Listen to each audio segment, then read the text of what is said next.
Hello, I'm Thomas Abihana, Stratfor Global Security Analyst at RANE. This podcast is brought to you by Stratfor Worldview, RANE's premier digital publication for objective geopolitical intelligence and analyses. Sign up for the free Stratfor newsletter at worldview.stratfor.com.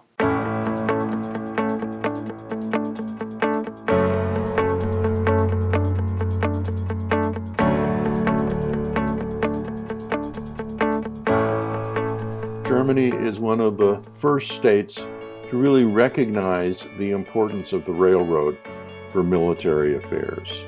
The two great powers that emerge in the late 19th and early 20th century, Germany and the United States, both depend on the railroad.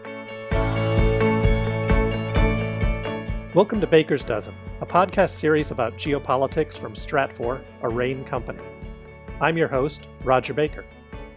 When we think about classical geopolitics, Germany often emerges at the forefront. It was a contender for Mackinder's Heartland Power, a concept that continues to shape U.S. strategic thinking. And it was a place where geopolitical theory was co-opted by the state to justify aggressive expansion. And that tainted geopolitics as a field for some time. At the center of modern Europe, along the northern European plain, Germany has been an important playing field or element of European power relationships for centuries. The unification of the German Empire 150 years ago fundamentally altered the path of Europe and the world. I'm joined today by Dr. James Sheehan, Dickinson Professor in the Humanities, Emeritus at Stanford University, and author of several books and monographs on German history. Jim, thank you for joining me to discuss the geopolitical and historical context of Germany. My pleasure. When we look at geopolitics, of course, Germany always plays this central role. And when we think about Mackinder's view of the world, he saw this concept of a Heartland Power, something coming out of the center of the Eurasian steppes, being able to exert land power and therefore push back against maritime powers like the United Kingdom. And his dictum that he came up with, building off of an older one talking about maritime power, was who rules East Europe commands the heartland, who rules the heartland commands the world island, and who rules the world island commands the world. And of course, Germany ultimately plays a central role in here. Mackinder has Russia as a heartland power. He has Germany as a potential heartland power as we go through. When we look at this today, Germany obviously has played this very, very important role in the 20th century. Where do we really start to see Germany as an entity emerge as a primary player in the balance of power in Europe? Well, that's a great question, and I think we start not with Germany, but with Prussia. Prussia becomes a great power, the smallest and the weakest of the great powers, but becomes a great power in the late 18th century. It becomes the power that links the East and West, that creates the European society of states that lasts from the end of the 18th century down to the First World War. And it is only with that power in the center of Europe and the concurrent emergence of Russia as a European power that creates that European system that we think of as central to 19th and to some degree 20th century international history. The other thing that happens is that when Prussia, at the same time that Prussia emerges as a great power, Europe becomes a society of sovereign states in a way that I think it hadn't before. And Prussia is also an important player in that and remains a player in that, not only as Prussia, but then after 1871, as you said, as the center of a united German state. So we see really an integration of three different components here in what changes this role for Germany. We have an ideological or conceptual component, which is what is the state that's evolving in Europe at the time, and that idea of state and empire and how that is changing. We have a geographic component of where Germany sits as you see changing in power balances. And then we have a technological component that the Prussians pick up on in transportation infrastructure and new technologies that we'll later see emerge in the broader European warfare at the beginning of the 20th century. How did the German states or Prussia take advantage of these, or how was it molded by these different forces? Well, let's take the first one first. That Prussia is in some ways the classical example of a modern state. It is when it begins its life a collection of territories scattered about Central Europe that are forged in the course of the 18th century by the construction of a bureaucracy and especially by the construction of an army. These are the components that turn Prussia from a secondary power in the kind of Sweden, Palatinate, Savoy category into one of the five great powers. So state making is central to the German and Prussian and German experience. And down to 1914, I think most German statesmen think of themselves as a state. The First World War begins to shatter that, but they think of themselves as a sovereign state with imperial aspirations, but essentially as a landlocked continental European state. This is under pressure of a variety of sorts to try to expand and move away from Europe. They're never quite able to integrate that into either a military or a political strategy. It's one of the big problems that Germany before 1914 has, but that's where they are. I think Germany is interesting as a connective between East and West, but also as a place where conflicting, competing energies and images coexist. And this is true geographically. I mean, I think from the very start, Germany is both a maritime state, reaches out up its great river systems, especially the Rhine, into what becomes the Atlantic world. So it's a maritime state, and it's also a landlocked agricultural state, tied to the east in a variety of ways. There are lots of other examples of this. Protestantism and Catholicism in the 16th century, communism and democracy in the 20th. So there are lots of places where the different aspects of the European experience find their juncture on German soil.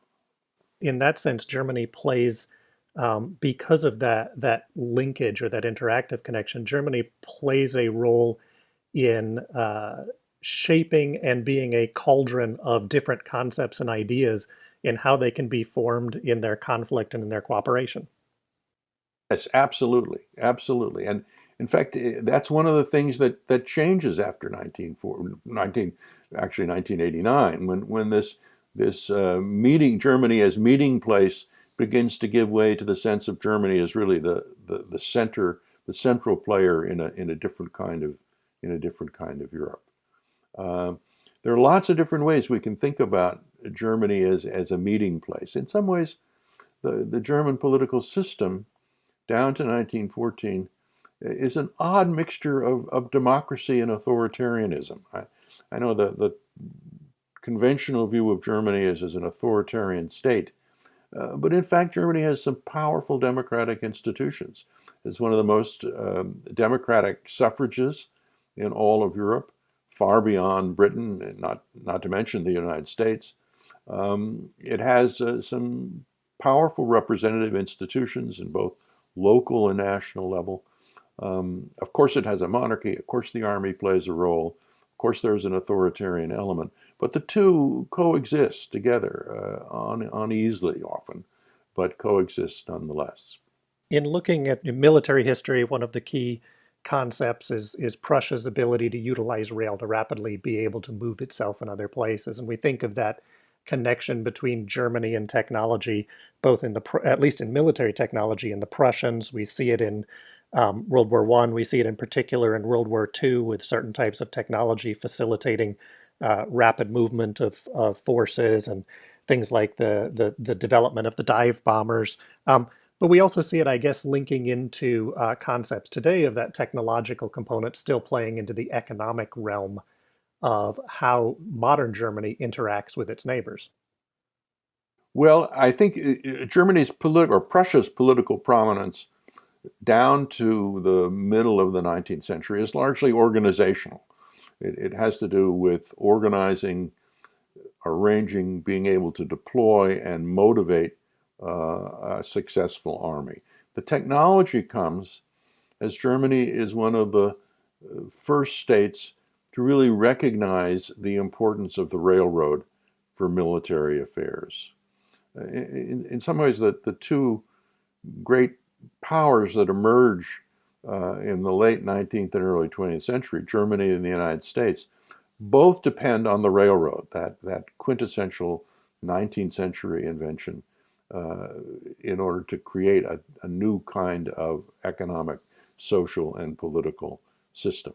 Now, for Germany, the railroad is essential because it does have spaces, it does has the problem of moving its troops. It faces the difficulty of enemies on the east and the west. And Germany's great successes in the wars of national unification come from partly from their infantry weapons, but also from their ability to move their troops quickly. It doesn't take a minute, it doesn't take long to see the enormous advantage of a railroad. You move your troops swiftly, they get where they're going, they're not exhausted by days, weeks on the march. They come out, you're not going to have to march from the railhead to the battle, but nonetheless, it is an extraordinary advantage. And if you can do that right, you get everybody there, you get their horses and their weapons and the men all in the same place at the same time, which is not a trivial matter. It's a great advantage, and this was the advantage the Germans had over the Austrians in '66 and over the French in '70. And managing that logistics is that combination, as you noted, of the organizational capacity of the state plus the technological capacity. That's exactly right. Yeah, and it is really quite immense. When I used to lecture on this, I would always ask my students if they'd ever tried to arrange a dorm picnic, and then to multiply that by a couple of thousand, and you begin to get the sense of what it's like to try to organize an army and get them where they're going, get them there on time and ready to fight. Is modern Germany's technological or economic connectivity in the region related to this early component? Is it? I mean, geography is not dictatorial, but is it influenced by Germany's location, being on that river network, being in that area, and by the pools of labor and consumer markets in and around the German homeland? Well, yes, I think it is. I mean, the ability of the Germans to take advantage of that technologically comes from a variety of other sources. But Germany has always been, in part, a collection of powerful, active urban communities, especially in the West, along the Rhineland, cities like Frankfurt and Cologne, up in the north, Hamburg. These are long-standing, commercially oriented, outwardly reaching urban communities. We think of Prussia, we think of Berlin and of Potsdam and of the landed estates in the east. That's also Germany. There's no doubt that the two belong together. But they're both there, and the modern Germany, down to the 20th century, faced the political, social, and economic problem of keeping them together and having them coordinate and work together. Germany's technological capacity comes in part from its educational system, in part from the way in which it developed ways of using technology, training technologists, training engineers, training people who were good at that. And it also comes from the good fortune of geography of having some rich coal and iron deposits, which, by the way, when they got them in 1815, the Prussians didn't particularly want. They would have much preferred some of that great farmland in the east, and only reluctantly took the Rhineland and Westphalia, which becomes the heart of Germany's industrial and technological might, only took that as a kind of consolation prize. When we think about the formation of the European Union, from a broad strategic construct, part of that is to say, how do you reduce that sense of vulnerability of a Germany that sits in an open space? How do you tighten the integration between, say, Germany and France so that they work together? And ultimately, we get a European Union that in many ways, in the modern sense, is also about how do you absorb German industrial capacity, right, in the areas around Germany. And this seems to be a piece of why Germany remains in, and why we don't see, for example, the repetition of the early 20th century pattern of a Germany that feels threatened and then ultimately acts militarily. With that economic dynamic and with just changes in the world system, in what ways are we seeing changes in the way in which Germany perceives its neighborhood, and how Germans maybe perceive themselves within this European neighborhood? Okay, that's another great question. First of all, I think we have to remember that the Cold War created a kind of incubator in which the new Europe could be born and could thrive. That one of the reasons why the Europeans were willing to accept, first of all, a Germany that returns to the Western European community, and then a Germany that is rearmed, an enormous transformation within a very, very short period of time in the attitude not only of the French, but of the Belgians and the Dutch and the British to the German case. So without the Cold War, without NATO, without the American presence, that would not have happened. Or it certainly would not have happened the way it did. So the development of a new kind of European society of states, much more willing to share institutions of some sorts, not of all, economically bound together, essentially without real borders in the traditional sense. All of that flows from this original Cold War context in which it is originally formed. Then it develops a momentum of its own, which really, in the course of it, reshapes people's attitudes towards geopolitics, towards what it means to be a state. This is a silent revolution in many ways, but it's a revolution that ranks with those greatest changes in world history that we should not lose sight of. I think one aspect of that is a changing attitude towards territory. Now, it's not to say that states don't still think of themselves as bounded political spaces, but the importance of territory shifts for lots of different reasons. One, it's because of that another silent revolution that we should pay more attention to. The disappearance of agriculture as a powerful force in economies is something that needs to be subsidized and sustained. So that at the beginning of the 20th century, a third at least of the German workforce was agricultural. Now it's what, 2, 3, 4%. So this shrinkage of agriculture, as it becomes more productive, but in some important ways less central to what a state must think about when it thinks about security, is one aspect of this. But I think it goes beyond that. It goes into a realm of political culture. Right after the Second World War, as West Germany began to emerge as an independent or quasi-independent state, there used to be maps that were common in every German schoolroom and atlas. And these maps would show West Germany, and then they would show an area to the east that was called the Soviet occupation zone.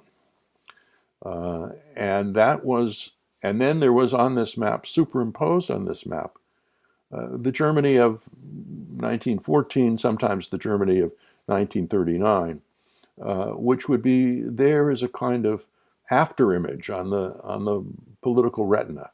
And people would think about returning to that Germany. It would have been a very dangerous thing for a German politician to say, we're never getting this back.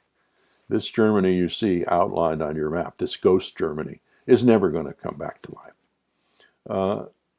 Part of the transformation of German geopolitics after 1949 is the waning of this image.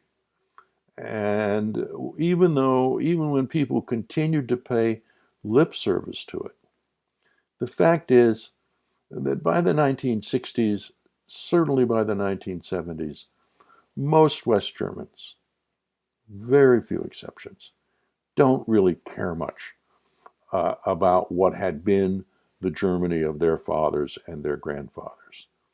They're quite happy with West Germany.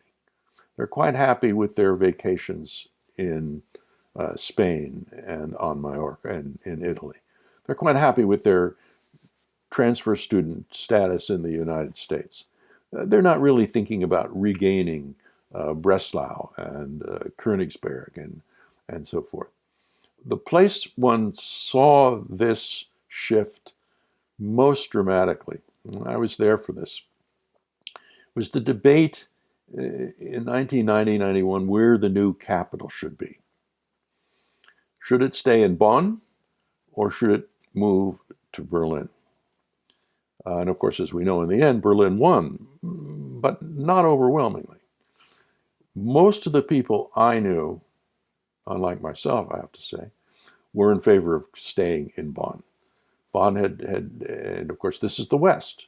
This is the Rhineland. This is not the Germany that Bismarck created. This is a very different kind of Germany. This is in some ways Adenauer's Germany. So it's a shift. And as I said, it's hard to overestimate the importance of this shift in the way Germans thought about their state and about themselves and about their place in Europe. Not everybody does this. There is, as we know now, about a 10% movement of more traditional nationalists. But it is, I think, the overwhelming consensus that there's a very different kind of Germany with a very different set of problems, but a very different future. Not, as they recognize painfully, not, however, with a different past. I think it's a very important point that you raise here, that the perception of geography can change even if the geography itself doesn't fundamentally change. And that becomes a really potent concept as we think about leaning toward the future. How do democratic countries and even non-democratic countries utilize these ideas of history, of territory, of space, and how are they shaped by their own populations and their own views? Well, I think that's right. And I do think in parts of the world, not everywhere, as we know, but in parts of the world, that old emotional attachment to national territory has not disappeared, but has certainly significantly diminished. I mean, one thinks about when Germany annexed Alsace and Lorraine, which the French believed to be their territory. The statue of Strasbourg in the Place de la Concorde in Paris was draped in black. Everybody who drove by it was reminded that they had lost these provinces. And while I don't think we should overestimate the degree to which Frenchmen were compulsively committed to getting them back, they were there, and it was something people thought about. And there are parts of the world, the Golan Heights, parts of Azerbaijan, maybe Taiwan. There are parts of the world where this is still to some extent true, but I don't think it's true in Germany. Well, I know we could go on for much longer on this, but I think we're pushing our time, and I want to thank you, Jim, for taking this time to discuss these topics with us. Well, my pleasure. It's always interesting to think about these things. We've been speaking today with Dr. James Sheehan, Dickinson Professor in the Humanities at Stanford University. Stay up to date on the latest geopolitical developments by signing up for our free newsletter. Visit worldview.stratfor.com. That's worldview.stratfor.com. I'm Roger Baker, and thank you for listening.